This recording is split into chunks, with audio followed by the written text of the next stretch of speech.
I've been seeing some amazing rug artwork on TikTok lately, and today I want to show you how to make a rug with just a crochet hook, some acrylic yarn, and rug canvas. The method I'll be showing you is a lot faster than latch hooking and super affordable since you won't need a tufting gun or frame.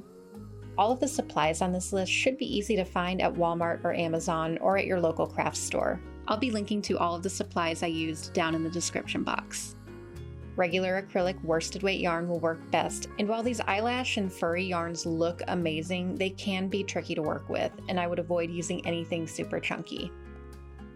The canvas I got at Michael's is much softer and more flexible than the canvas I picked up at Joann Fabrics, which is really stiff. They both have their pros and cons, but I think the softer canvas is more comfortable to work with and a lot more beginner friendly. I'll also be using a 4mm aluminum hook. It's the perfect size for going through the canvas, and if you ask me, Susan Bates hooks are the very best. Before you get started, you'll want to choose a design and transfer it onto your canvas. I found this cross-stitch pattern on Pinterest and had it blown up and printed at Staples for about $5. Sharpies are great for drawing on any type of canvas since you want your ink to stay put. Also, whenever I cut my design out, I always leave a few extra inches around the rug to turn under when I'm done. I have a series of beginner crochet videos on this channel that might be helpful if this is your first time using a crochet hook, so if you're really new here, go ahead and check those out. Anyway, let's get started. First, you'll insert your hook through the canvas at the point where two threads cross each other.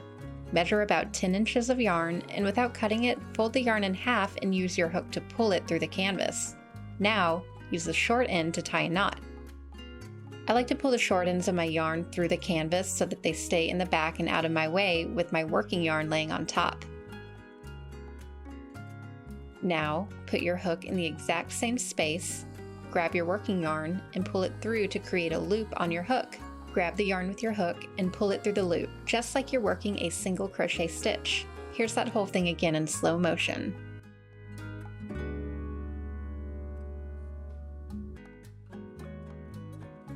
At this point, your hook should just have one loop on it, and now you can move on to the next stitch. Insert your hook into the next empty cross section, grab your working yarn, and use the hook to pull it through the canvas. Now there should be two loops on your hook. Wrap your yarn again and pull it through both loops on the hook. Again, here's that whole thing in slow motion.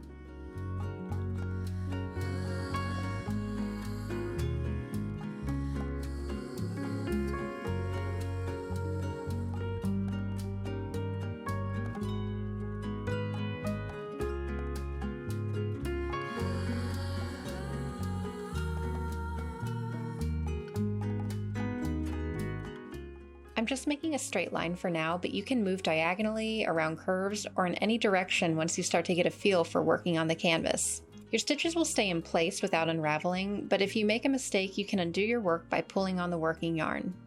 To finish off that border, slip stitch into the first single crochet that you made and pull your tails to the back of your work.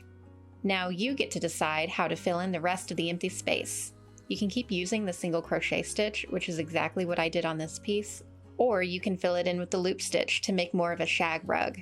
Whether or not you cut the loops is totally up to you. The loop stitch is really just a modified single crochet stitch. To get started, secure your new color to the canvas just like we did before with a single crochet stitch, and then pull the loop on your hook a couple inches away from your fabric. Now, without dropping that loop from your hook, move on to the next stitch as if you're starting another single crochet. Insert your hook, pull your working yarn through the canvas, and once you have a loop on your hook, keep it as tight as you can while you wrap your working yarn around the hook to pull it through the loop. Pull your last loop so that it's as long as the first one, but leave both loops on the hook. Here's that again in slow motion.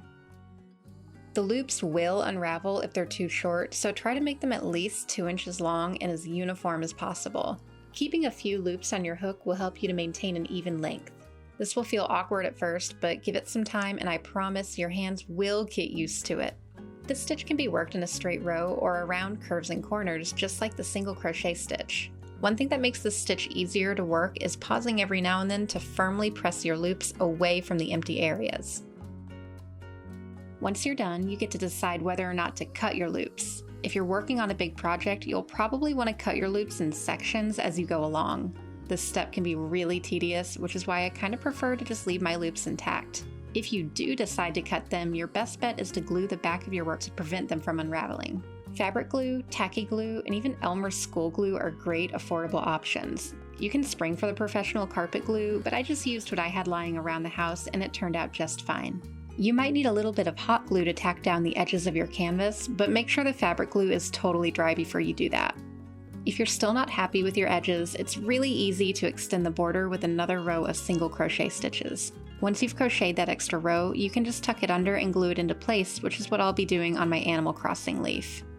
If the loop stitch isn't your cup of tea, you can still make a great piece just by using the single crochet stitch.